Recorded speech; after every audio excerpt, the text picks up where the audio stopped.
Hi guys, and welcome back to another episode of UX Clicks. I'm Simon, this is Anastasia. We're both senior user experience design consultants living and working in London, and we are here to be your private mentors to help you guys get into the wonderful world of user experience design.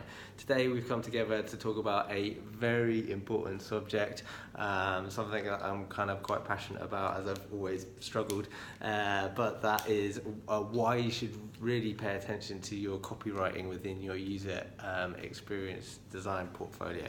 Yeah, it's a very big subject for me as well, because I very often make terrible typos when I write a description of the project in my portfolio or elsewhere.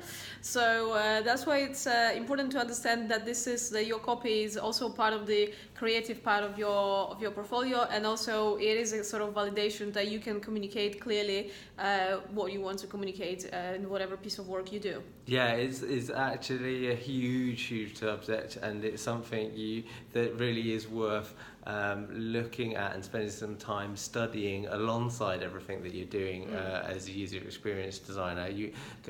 Everything that you're putting into the interface, all of the copy in your portfolio, the amount of portfolios that we've looked at and seen.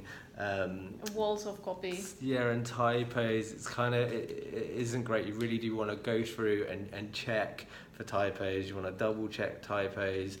You want to kind of look for double spacing. I've seen that kind of in paragraphs. And you kind of go through it, read it aloud, then reread it aloud, then get somebody else to read it, and just take some time to double check that what you're putting out there is well. That makes sense. Yeah, and on top of that, writing is one of the kind of main ways that you will communicate to those within your organisation, kind of senior stakeholders and sales team and kind of product team. So it is very important to kind of spend some time learning and improving your copywriting. Yeah, so it's worth mentioning that first of all, also you don't want to write too much, so you want to keep it short and to the point. You don't want to create the walls of copy, so don't create massive blocks of copy online, because nobody will want to read this. Use bullet points if you feel like you want to say a lot of things, and it's very good practice also to break if you have to create a lot of copy, try to break it with some imagery or more graphical sort of elements, so that it's not very massive cognitive load for your users that come and visit your site. It will also be very useful, like Simon said, for communication with stakeholders, because with them you also have to be to the point and quite short.